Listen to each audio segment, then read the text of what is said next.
Hello everyone, welcome back to my channel. I hope you guys are doing well. और आज हम cover करने वाले हैं लेक्चर नंबर 3 अपनी ट्री की प्लेलिस्ट में, जिसमें हम डिस्कस करने वाले हैं दो सबसे इंपॉर्टेंट और कंफ्यूजिंग टर्म्स, जो कि हैं हमारे height and depth of a node या फिर height and depth of a tree. अब बात आती है कि हमने अभी तक कितने चीजें कवर कर चुके हैं। सबसे पहले लेक्चर में हमने पढ़ा था बेसिक ऑफ ट्री की ट्री क्या होता है, उसके अंदर क्या क्या चीजें होती है, जैसे लेवल हो गए, हमारे नोड्स हो गए, पेरेंट चाइल्ड रिलेशनशिप, सिबलिंग्स। ऐसे ही हमने सेकंड लेक्चर में पढ़ा हमारे ट्री को कैसे हम रिप्रेजेंट कर सकते हैं। तो दो टाइप की रिप्रेजेंटेशन होती है। सबसे पहले होता है हमारे पास एरे, और सेकंड रिप्रेजेंटेशन होती है लिंक लिस्ट। अब उसको हमने कोड भी किया था। मैं उम्मीद करती हूँ कि आप लोगों ने वो कोड कर लिया होगा, इंटेलिजेंट यूज करना शुरू कर दिया होगा। और अब का जो लेक्चर है उसमें हम पढ़ने वाले हैं ट्री और डेप्थ। उसमें कोई कोडिंग पार्ट नहीं होने वाला है। लेक्चर छोटा होगा, लेकिन इस लेक्चर को बनाने का पर्पज सिर्फ इतना है कि जिससे आप ये समझ पाओ कि जब भी किसी क्वेश्चन में आप हाइट वर्ड पढ़ो या डेप्थ वर्ड पढ़ो, तो आपको कभी भी कंफ्यूजन ना हो, या जाके कहीं आपको सर्च ना करना पड़े कि how to calculate the height of a node या फिर ट्री, या फिर डेप्थ ऑफ अ ट्री और नोड। ठीक है, तो सबसे पहले हम समझते हैं कि हाइट और डेप्थ बेसिक अपने रियल लाइफ से डील करते हैं। ट्री को हम बाद में डिस्कस करेंगे। आप एक चीज सोचो कि अगर आपसे बोला जाता है कि आपको हाइट कैलकुलेट करनी है, तो आप कैसे करते हो हाइट कैलकुलेट? आप क्या करते हो, अगर पर्सन की हाइट कैलकुलेट करनी है तो एक प्लेन ग्राउंड पे जाते हो, उस पर्सन को खड़ा करते हो यहाँ पे, और किसी भी मेजरिंग स्केल से आप उसकी हाइट को कैलकुलेट कर लेते हो। वहीं अगर ऑब्जेक्ट की हाइट देखनी हो तो ऑब्जेक्ट रखा, फिर मेजरिंग टेप से।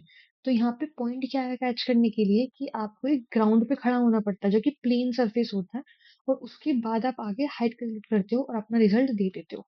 वहीं अगर आपको डेप्थ कैलकुलेट करनी हो तो हम क्या करते हैं, जैसे डेप्थ हो गया कि सी लेवल में डेप्थ में कितनी फिश चलती हैं, ये इतने डेप्थ में रहती है, या कोरल्स हमारे इतने डेप्थ में मिलते हैं, तो सबमरीन्स इतने डेप्थ में चलती हैं। तो जहाँ डेप्थ वर्ड आता है, डेप्थ वर्ड क्या हुआ कि जो हमारा ये ग्राउंड लेवल है उससे कितना नीचे। तो डिफरेंस समझे, हाइट क्या है ग्राउंड से ऊपर, और डेप्थ क्या है ग्राउंड लेवल से नीचे। तो ये पार्ट तो होगा थोड़ा रियल वर्ल्ड एग्जाम्पल पे। अब आती है हम ट्री में कैसे कैलकुलेट करेंगे। तो मैं इस पार्ट को यहाँ पे रिमूव करती हूँ। और अगर अब हमें हाइट कैलकुलेट करनी हो ट्री की, तो हमें क्या करना पड़ेगा, हाइट के लिए अपने ट्री को एक ग्राउंड लेवल पे रखना पड़ेगा। और जैसे ही हम उसके लिए ग्राउंड लेवल क्रिएट कर देंगे, तो वो क्या हो जाएगा, उसके ऊपर जैसे जैसे नोड्स बढ़ते रहेंगे, उनकी हाइट क्या होती रहेगी, इंक्रीज होती रहेगी। ऐसे ही डेप्थ में क्या होगा कि हमें अपने ट्री का एक डेप्थ पॉइंट रखना होगा, और जैसे ही हर एक नोड उससे नीचे की तरफ जाएगा, तो उनकी डेप्थ भी क्या होती रहेगी, इंक्रीज होती रहेगी। अब सेकंड पॉइंट आता है हमें ये अभी इस पॉइंट में हमें क्या समझ में आ गया कि हाइट निकालने के लिए हम एक ग्राउंड लेवल सेट करेंगे और उसके ऊपर ट्रीज को रख देंगे। ऐसे ही डेप्थ में हम एक डेप्थ लेवल सेट करेंगे, और जैसे जैसे नोड्स उसके नीचे जाएंगे, वहां क्या होता रहेगा, हमारा डेप्थ इंक्रीज होती रहेगी। अब बात आती है कि हम अपना ग्राउंड लेवल कैसे सेलेक्ट करेंगे हाइट और डेप्थ निकालते हुए। तो आपको ये पता है कि ट्री में जो नोड्स होते हैं, एक तो कहीं ना कहीं तो हमारे पास एक लीफ नोड आता है ना, हर एक लेवल पे, चाहे वो थर्ड लेवल पे आए चाहे फोर्थ लेवल पे, तो लीफ नोड तो हमेशा, चाहे वो लेफ्ट में जा रहा हो ट्री, सब ट्री चाहे राइट में जा रहा हो, तो कहीं ना कहीं तो लीफ नोड रहने वाले हैं। तो हम क्या करेंगे, जितना भी हमारा ट्री है उसमें जहां पे भी लीफ नोड होंगे, उनको हम क्या कर लेंगे, यहाँ पे as a ground level set कर लेंगे। तो इसका मतलब क्या हुआ कि अगर मैं आपको एग्जांपल दूं, हमारा एक ट्री है यहाँ पे, एक ए, बी, सी, डी, ई, और यहाँ पे मैंने एफ माना, यहाँ पे जी मान लिया, और एक काम करते हैं, यहाँ पे एच मान लेते हैं। अब अगर मुझे इस ट्री को एक ग्राउंड लेवल पे सेट करना हो, तो मैं कैसे कर सकती हूँ, ये कुछ सोचो। तो ये मेरा ग्राउंड लेवल हुआ यहाँ पे। ग्राउंड लेवल में मैंने किया, सबसे पहले एच, क्योंकि लीफ नोड इस साइड से एच है। फिर क्या है यहाँ पे ई, उसके बाद क्या हुआ है यहाँ पे मेरे पास जी।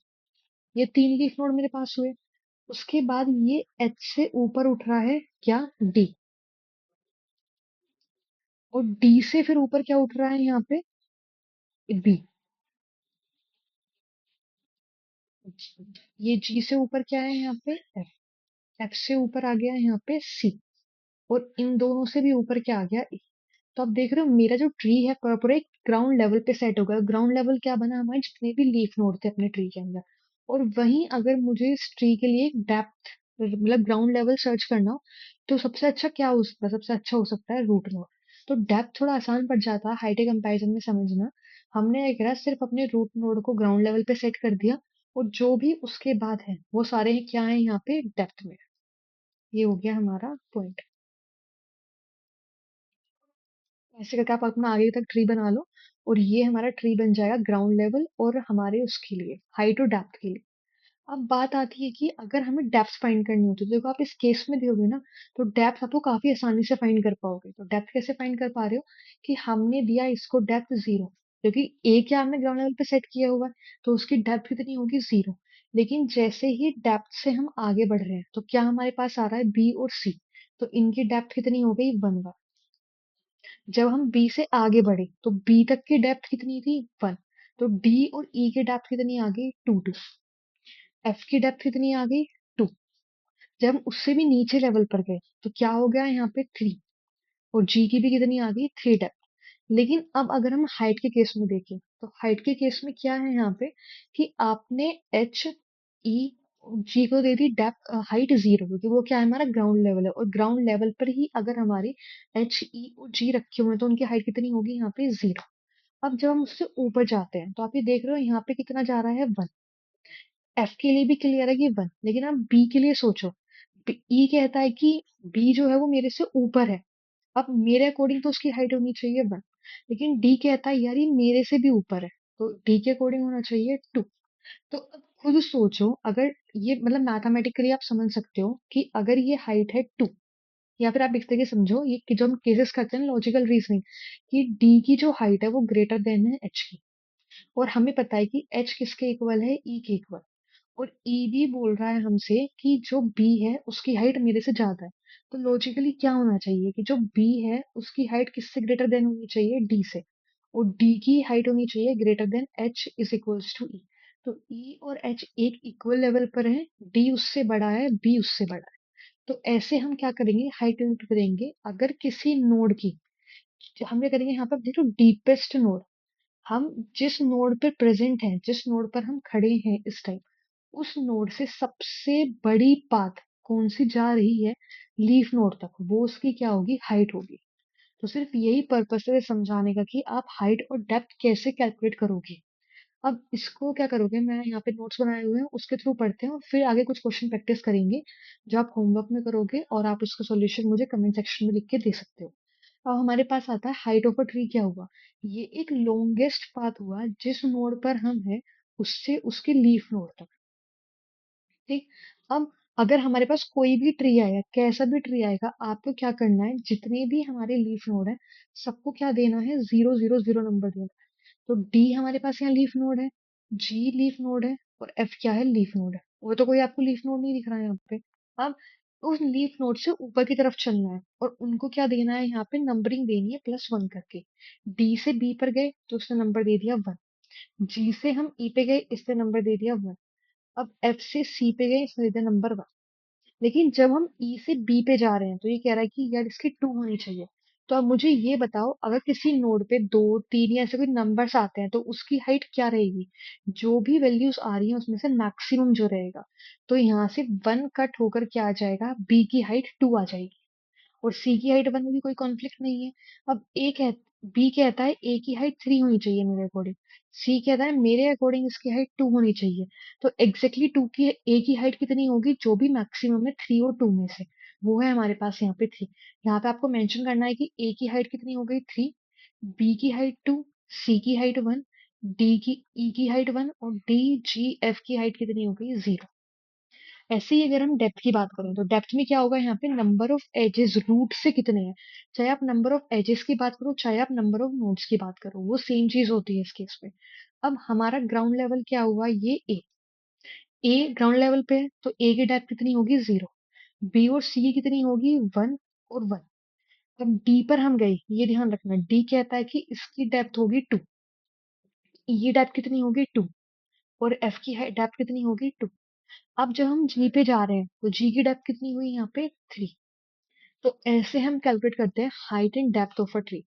अब ये वाला पार्ट हो गया थ्योरेटिकल पार्ट, और आपको समझ में आएगी किसी भी ट्री के हाइट और डेप्थ कैसे आप कैलकुलेट करोगे। अब आपका होमवर्क क्या होने वाला है कि आपको ट्रीज बनाने हैं, अपने आप जितने कॉम्प्लिकेटेड ट्रीज बना सको, और फिर उसे क्या करना है आपको हाइट और डेप्थ फाइंड करनी है।